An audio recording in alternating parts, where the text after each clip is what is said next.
षष्ठी के पावन अवसर पर कराएंगे, तो सभी लोग उसमें भी सम्मिलित होंगे। अब पूज्य महाराज श्री व्यासासन पर विराजमान हैं। हम आप सबकी ओर से महाराज श्री के चरणों में प्रार्थना करते, जिससे हम सभी लोग महाराज जी की वाणी का लाभ ले सकें।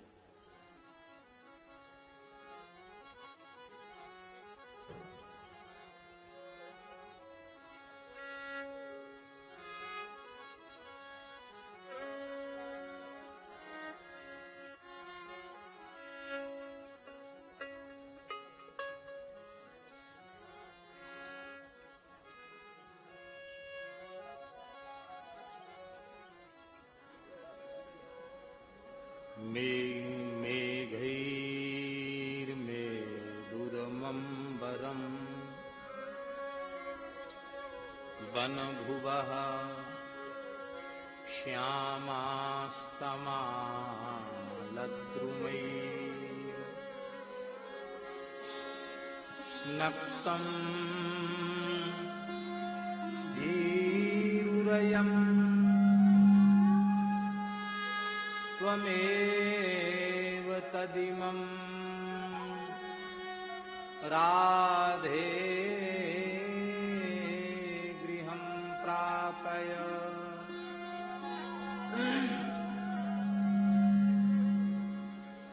इत्थं नन्दनिदेशितश्चलितयोः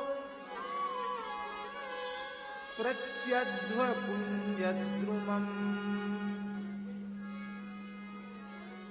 राधा माधवयोर्जयन्ति यमुना कूले रः केलयः।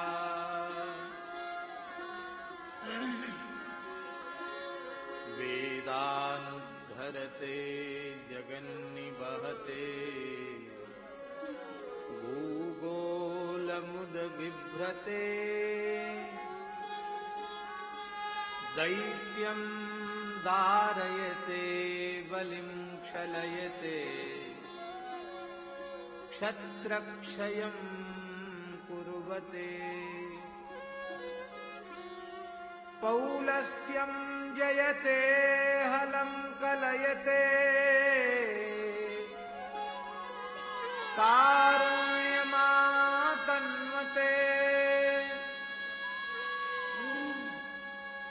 म्लेच्छान् मूर्छयते दशाकृतिकृते कृष्णाय तुभ्यं नमः।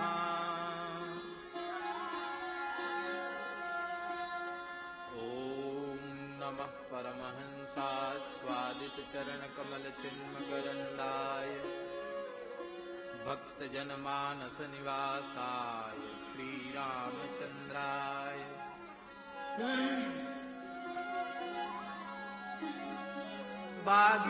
वागीशायस्य वदने लक्ष्मीर्यस्य च वक्षसि यस्यास्ते हृदये संवित्तं नृसिंहमहं भजे। विश्वसर्गविसर्गादिनवलक्षणलक्षितं श्रीकृष्णाख्यं परं धाम जगद्धाम नमामि तत्। नमो गोभ्यः श्रीमतीभ्यः सौरभेभ्य एव च। नमो ब्रह्मसुताभ्यश्च पवित्राभ्यो नमो नमः। नमामि यमुनामहं सकलसिद्धिहेतुं मुदा मुरारिपदपङ्कजस्फुरदमन्दरेणुत्कटाम्। तटस्थनवकाननप्रकटमोदपुष्पाम्बुना सुरासुरसुपूजितस्मरपितुश्रियं बिभ्रतीम्। प्रह्लादनारद पराशर पुण्डरीक व्यासाम्बरीश शुकशौनक भीष्मदाल्म्यान् वसिष्ठ विभीषणादीन् पुण्यानिमान् परम भागवतान् नमामि। वाञ्छाकल्पतरुभ्यश्च कृपा सिन्धुभ्य एव च पतितानां पावनेभ्यो वैष्णवेभ्यो नमो नमः। सीतानाथसमारम्भाम् श्रीरामानन्दार्यमध्यमाम् अस्मदाचार्यपर्यन्ताम् वन्दे गुरुपरम्पराम्।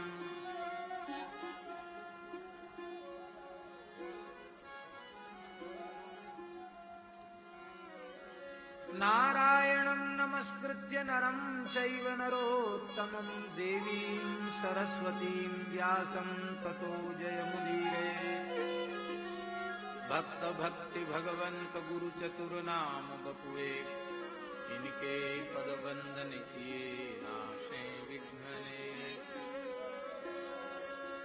राम कृष्ण हरि जय जय राम कृष्ण हरि।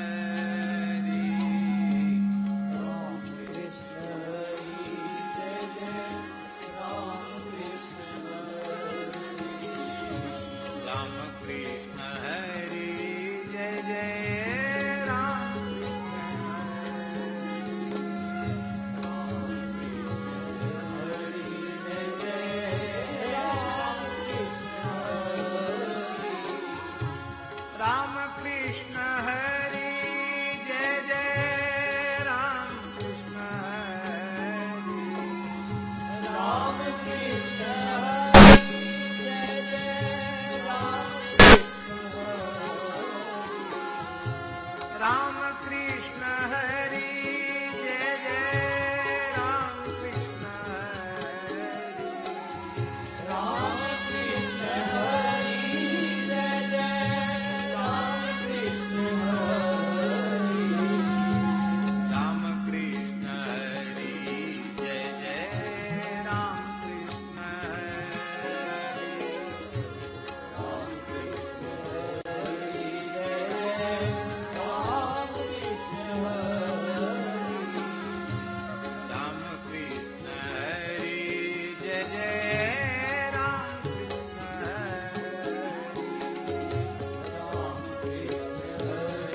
सीता रामचंद्र भगवान की, श्री वृंदावन विहारिणी बिहारी जी महाराज की, श्री यमुना महारानी की जय, श्री गिरिराज महाराज की, श्री गोवर्धननाथ की, यज्ञेश्वरी जगज्जननी गौ माता की, श्री जड़खोर गोधाम की,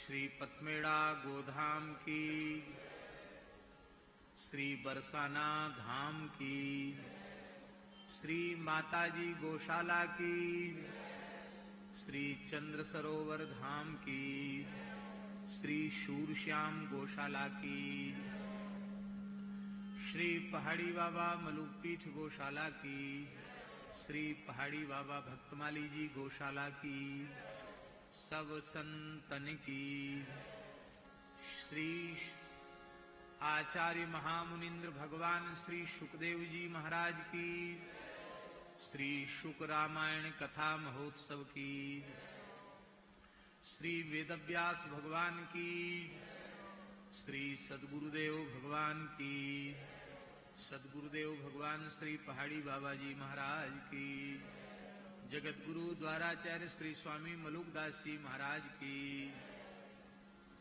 उनके 445वें जयंती महामहोत्सव की, सब संतन की, गोपीश्वर महादेव की, अन्नपूर्णा महारानी की, 84 कोस ब्रजमंडल धाम की, परम पूज्य प्रातस्मरणीय पंडित श्री जगन्नाथ प्रसाद भक्तमाली जी महाराज की, श्री भक्तमाली जी सत्संग भवन की, सब संतन की जय जय श्री राधे।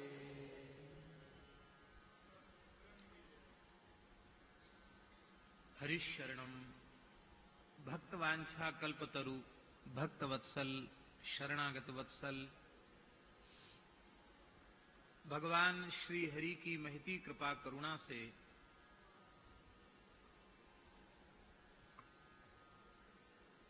श्रीधाम वृंदावन में श्री यमुना पुलिन ज्ञान गुदरी बंसीवट क्षेत्र में श्री गोपीश्वर महादेव की सन्निधि में स्थित अति प्राचीन श्री मलुक पीठ के इस दिव्य परिसर में पंडित श्री जगन्नाथ प्रसाद भक्तमाली सत्संग भवन में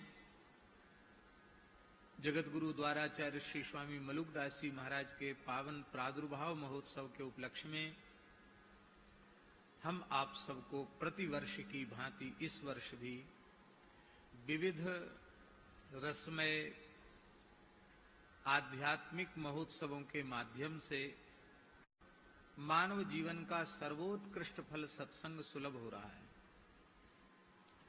कल से इस उत्सव का शुभारंभ हुआ।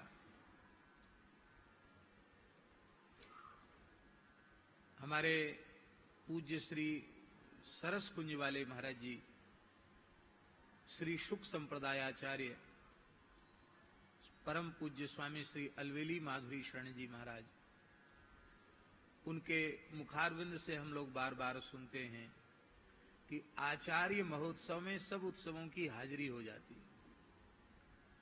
वे कहते हैं, ज्यों हाथी के खोज में सकल समावत खोज, त्यों आचार्य उत्सव में सब उत्सव की मौज।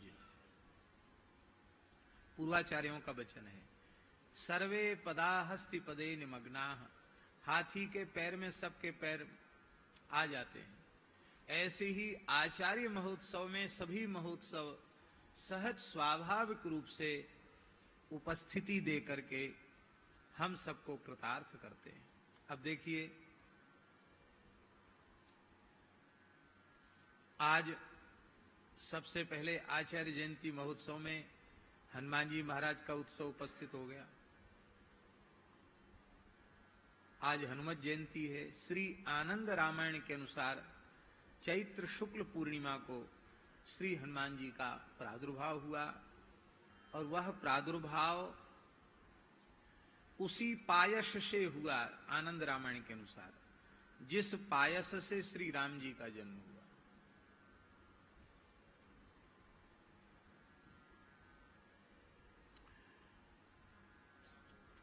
माता अंजना तप कर रही थी और वह दिव्य पायस जो एक शेनी लेकर के उड़ी थी दोने को, वायु ने उससे छीन करके वह अंजना माता को प्रदान किया और माता ने उसका भक्षण किया, तो उससे हनुमान जी पधारे। तो चैत्र पूर्णिमा पर हनुमान जी का प्रादुर्भाव ऐसा लिखा है। कल्प भेद से सभी ठीक है। और माघ कार्तिक कृष्ण चतुर्दशी को तो हनुमान जयंती प्रसिद्ध है ही। दोनों जयंतियां पूरे देश में बड़े उल्लास पूर्वक मनाई जाती हैं। अपने श्री मलुक पीठ में और श्री पहाड़ी बाबा खाक चौक में पूर्णिमा, ये चैत्र पूर्णिमा वाला जयंती महोत्सव बड़े उल्लास पूर्वक मनाया जाता है। श्री मलुकदास जी के जमात के सेवित उनके श्री हनुमान जी महाराज, जो उनके साथ पूरे भारतवर्ष का जिन्होंने विचरण किया, दर्शन देकर कृतार्थ किया, वे प्रतिवर्ष सन्मुख सबको दर्शन देते हैं। उनका अभिषेक होगा, आरती होगी, सुंदरकांड का पाठ होगा। सारे कार्यक्रम की घोषणा दीनबंधु दास जी ने आपको करके सुना ही दी है। तो हनुमान जी तो उत्सव में, हनुमत जयंती तो आ ही रही है। अभी राम जी का प्राकट्य होने वाला है। राम जी प्रकट होंगे, फिर हनुमान जी प्रकट होंगे। नित्य नवीन उत्सव है। यही हम सब लोगों का परम सौभाग्य है।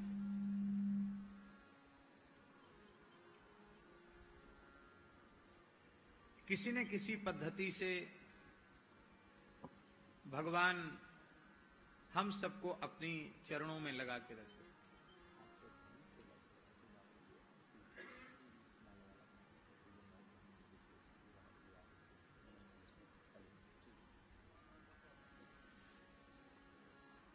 और अपने यहाँ चैत्र पूर्णिमा को ही जयंती उत्सव मनाया जाता रहा है और कार्तिक चतुर्दशी हनुमत जयंती उस पर भी संक्षिप्त हो जाता। लेकिन अब पिछले कार्तिक चतुर्दशी, कृष्ण चतुर्दशी को हनुमत जयंती वाले दिन अपने श्री पहाड़ी बाबा भक्तमाली जी गौशाला, जो मलुक पीठ की है, उस गौशाला में श्री हनुमान जी महाराज कार्तिक कृष्ण चतुर्दशी हनुमत जयंती के ही दिन विराजे हैं। इसलिए अब हनुमान जी के वर्ष में आश्रम के दो उत्सव हो गए। एक तो चैत्र पूर्णिमा वाला उत्सव और एक कार्तिक कृष्ण चतुर्दशी वाला उत्सव। गौशाला में जो हनुमान जी विराजमान हैं, वहां एक ओर श्री कामतानाथ भगवान विराजमान हैं, तो दूसरी ओर श्री गिरिराज भगवान विराजमान हैं और मध्य में श्री हनुमान जी महाराज विराजमान हैं। हनुमान जी महाराज भी बड़े दिव्य स्वरूप में प्रकट हुए हैं। अब वह विधि विलुप्त प्राय है। पूज्य श्री सद्गुरुदेव भगवान पहाड़ी बाबा महाराज ने अत्यंत कृपा पूर्वक वह विधि दास को समझाई थी। उस विधि से वहां वो हनुमान जी विराजमान है। हनुमान जी का श्री विग्रह गोमय से निर्मित है और बड़ी बड़ी असाध्य बाधाएं और समस्याएं वहां दर्शन मात्र से दूर हो रही हैं। हनुमान जी साक्षात विराज रहे हैं, तो वहां हनुमान जी का उत्सव आज भी होगा और वर्ष वाला जो प्रतिवर्ष का कार्तिक वाला उत्सव तो हर साल होना ही है, उसमें तो हम लोग सम्मिलित होंगे ही। बोलो भक्तवत्सल भगवान की जय। अब हम बिना विलंब के, क्योंकि फिर कथा का समय कम हो जाएगा, बिना विलंब के श्री शुक रामायण का स्मरण कर रहे हैं। परम पूज्य जगत गुरु रामानंदाचार्य श्री तुलसी पीठाधीश्वर जी महाराज के अनुग्रह से हम कुछ चर्चा करके अपनी वाणी को सफल कर रहे हैं। मूल में तो उनको ही कृपा करके और भगवद अनुग्रह से अगली वर्ष जयंती में वे हम सब पर कृपा करेंगे। जय जय श्री राधे। श्री शुक उवाच खट्वांगाद दीर्घ बाहुश्च रघुस्तस्मात् प्रथुश्रवाः अजस्ततो महाराजस्तस्मात् दशरथो भवत्। कल हमने टीका में देखा तो श्री श्रीधर स्वामी पाद ने, बंसीधर जी के, वीर राघवाचार्य जी ने, वल्लभ कुल के भी कुछ आचार्यों ने प्रथुस्रवाह ये रघु जी का विशेषण माना है। तो ये जानकर बड़ी प्रसन्नता हुई कि सूर्य वंश में रघु जी महाराज प्रथुश्रवाह विपुल कीर्ति वाले, विपुल कीर्ति संपन्न है। और कल हमने रघु जी के कतिपय चरित्रों का स्मरण किया ही। उनके पुत्र अज हुए, अज के पुत्र महाराज दशरथ हुए, और दशरथ जी के यहां भगवान ने 4 रूपों में अवतार ग्रहण किया। तस्यापि भगवान एष साक्षात ब्रह्ममयो हरिः अंशांसेन चतुर्धागात् पुत्रत्वं। भगवान एष भगवान। अब देखो एष यह प्रयोग कहां होता है?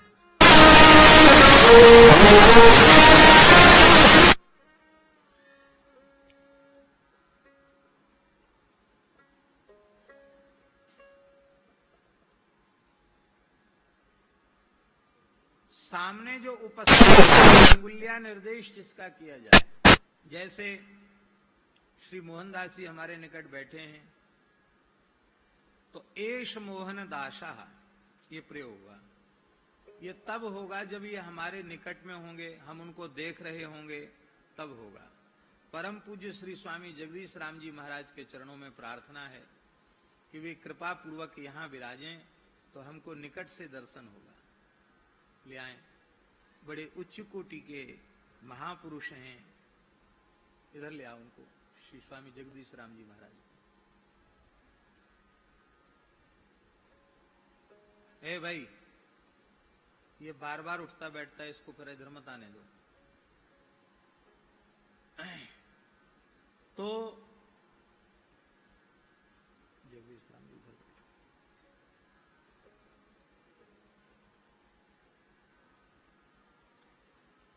जय जय श्री राधे।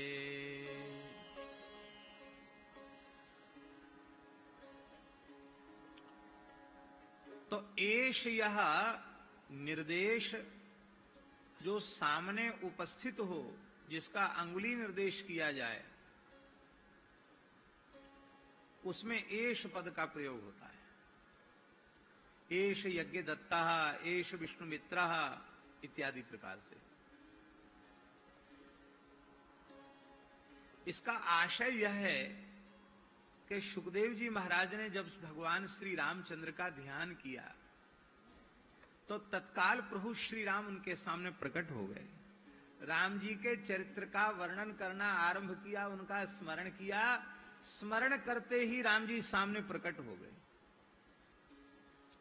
प्रकट हो गए इसलिए सुखदेव जी ने कहा, पर देखो तस्यापि भगवान एष, ये भगवान जो तुम्हारे सामने खड़े हैं साक्षात ब्रह्ममयो है। देखो यहां मोहनदास जी के पास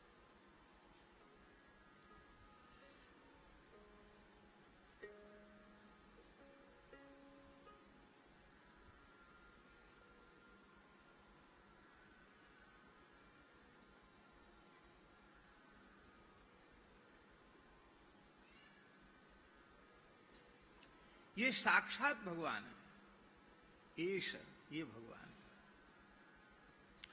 तो बहुत सावधान और समाहित चित्त से श्रवण करें। हम लोग सिद्धांततः यह स्वीकार करते हैं कि भगवान नाम, भगवद रूप, भगवत लीला, भगवान का धाम, तत्वतः इनमें भेद नहीं है। रामस्य नाम रूपंच लीला धाम परात्परम एतत् चतुष्टयम नित्यम सच्चिदानंद विग्रह। ये चारों नित्य हैं, चारों सच्चिदानंद स्वरूप हैं। हम लोग अनुभव नहीं कर पाते हैं, अन्यथा भगवान नाम के उच्चारण के अव्यवहित उत्तर क्षण में भगवान का प्रादुर्भाव हो जाता है। राम नाम का उच्चारण करते ही रघुनाथ जी प्रकट हो जाते हैं। राम नाम प्रकट नहीं, नाम के रूप में रघुनाथ जी ही प्रकट होते हैं। जितनी बार कृष्ण नाम का उच्चारण करते हैं उतनी बार हमारी जिह्वा यशोदा देवकी बनकर श्री कृष्ण को प्रकट करती है। जितनी बार हम राम नाम का उच्चारण करते हैं उतनी बार हमारी जिह्वा कौशल्या बनकर के श्री राम को प्रकट करती है। हमारे पूज्य परमहंसी बैठे हैं, इनके पूज्य गुरुदेव भगवान श्री गोकुल भवन वाले महाराज जी ने वर्णन किया है कि जब उत्तम शब्दों का उच्चारण करते हैं तो वो भगवत पार्षद के समान शुक्ल वस्त्र पीतांबर धारण करके दिव्य वस्त्राभूषणों से सुसज्जित होकर के निकलते हैं और उच्चारण कर्ता को आशीर्वाद दे करके जाते हैं। और जब कोई अपशब्द का प्रयोग करता है, क्रोध आदि के उद्वेग में आकर प्रयोग करता है, तो वह शब्द अत्यंत विरूप कुरूप जलते हुए चीखते चिल्लाते हुए बाहर निकलते हैं और उस शब्द प्रयोक्ता को शाप देकर चले जाते हैं। ऐसा न होता तो महाभाष्यकार भगवान पतंजलि यह क्यों कहते, एकः शब्दः सम्यक् ज्ञातः सुष्ठु प्रयुक्तः स्वर्गे लोके च कामधुक् भवति। महाभाष्य में महर्षि पतंजलि कह रहे हैं एकः शब्दः, एक ही शब्द उसका सम्यक बोध हो जाए और ठीक उसका प्रयोग हो जाए तो उस एक शब्द से ही इस लोक के और परलोक के सारे अभीष्टों की पूर्ति हो जाती है। दोनों लोकों में वह कामनाओं का प्रपूरक होता है। ये तो हुई शब्द की बात, और जहां साक्षात भगवान के नाम का, भगवान के चरित्र का उच्चारण किया जाए वहां तो कहना ही क्या है। तो नामोच्चारण करने के काल में साक्षात भगवान ही प्रकट होते हैं।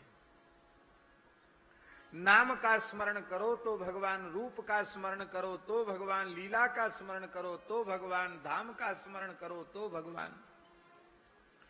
इसलिए यह प्रयोग करने वाले की पात्रता के ऊपर है। सुखदेव जी महाराज ने राम जी का स्मरण किया, स्मरण करते ही रघुनाथ जी प्रकट हो गए। तस्यापि भगवान एष, इसमें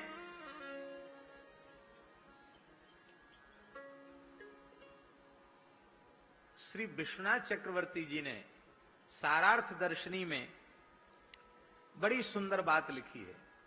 वे कहते हैं कि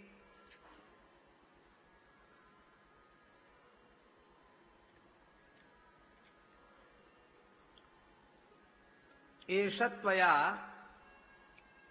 स्वमातृ गर्भे दृष्ट इत्यर्थ है। वे लिख रहे हैं कि जो सन्मुख भगवान श्री राम प्रकट है ना, चक्रवर्ती जी का भाव, परीक्षित इनको पहचानो, ये दूसरे नहीं हैं, ये वही हैं जिनको तुमने अपनी माता के गर्भ में देखा था। एषत्वया स्वमातृ गर्भे दृष्ट इत्यर्थः। अब देखो, बहुत ध्यान से सुने, कितनी सुंदर बात कह रहे हैं। कई बार मूढ़तावश अज्ञतावश लोग भगवान रामकृष्ण में भेद कर देते हैं, लेकिन विश्वनाथ चक्रवर्ती जी क्या कह रहे हैं?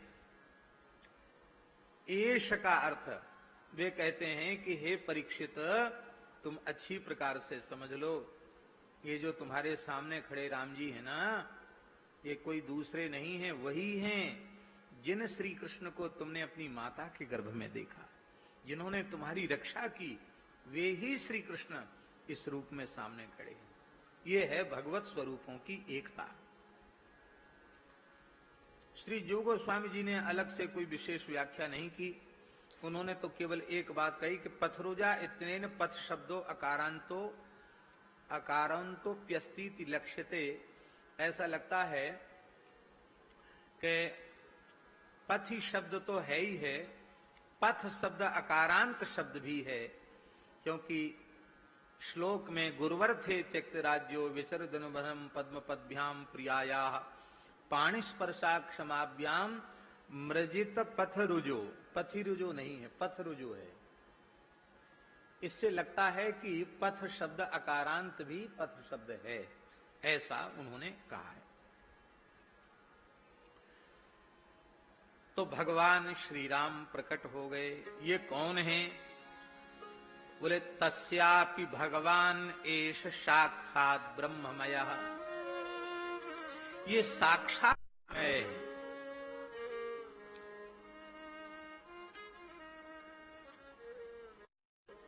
साक्षात ब्रह्ममय है, साक्षात परब्रह्म परमात्मा है।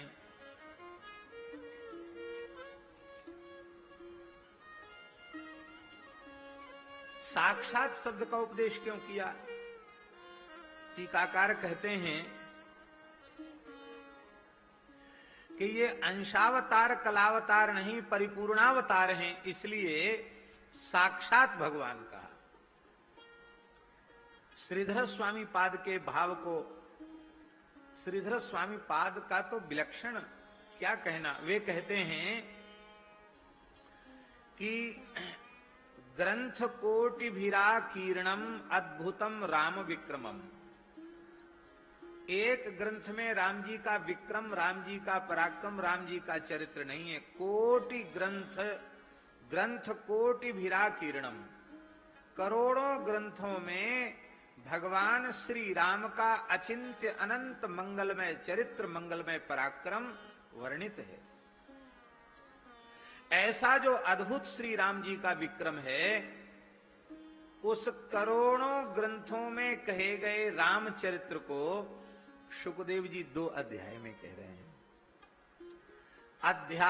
अध्याय द्वैतो बक्ष्यन 2 अध्याय में कह रहे हैं, और फिर 2 अध्याय को भी संक्षिप्त 1 श्लोक में कर रहे हैं। शुकदेव जी की विशेषता बता रहे हैं श्रीधर स्वामी जी।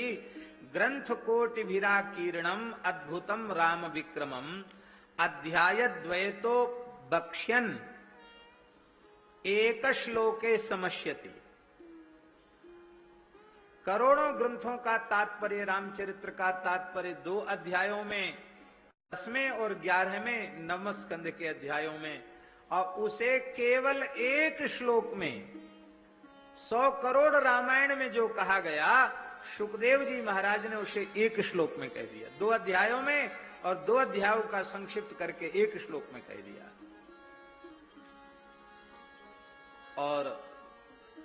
और विशेष बात है,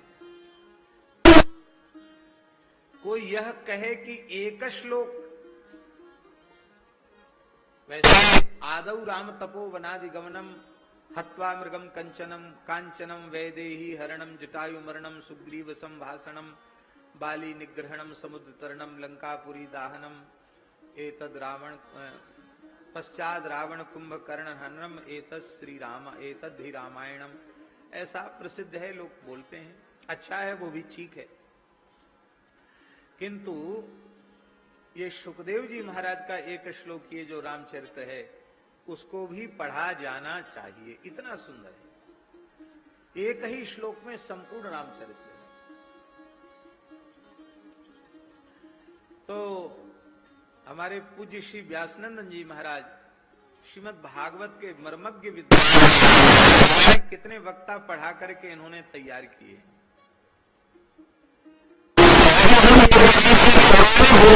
तात्पर्य शुकदेव जी महाराज 2 अध्यायों में और 2 अध्यायों का भी सार सर्वस्व एक श्लोक में।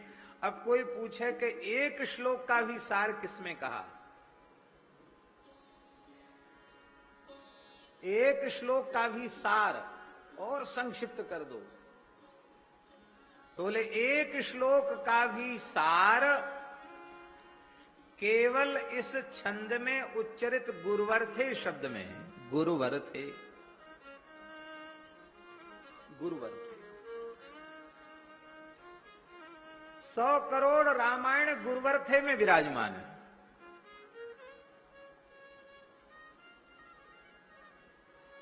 अब पूज्यपाद धर्म सम्राट स्वामी करपात्री जी महाराज होते और उनसे हम लोग प्रार्थना करते कि आप कहिए, तो शायद 1 महीना तक गुरुवर्थे पर ही वो बोलते।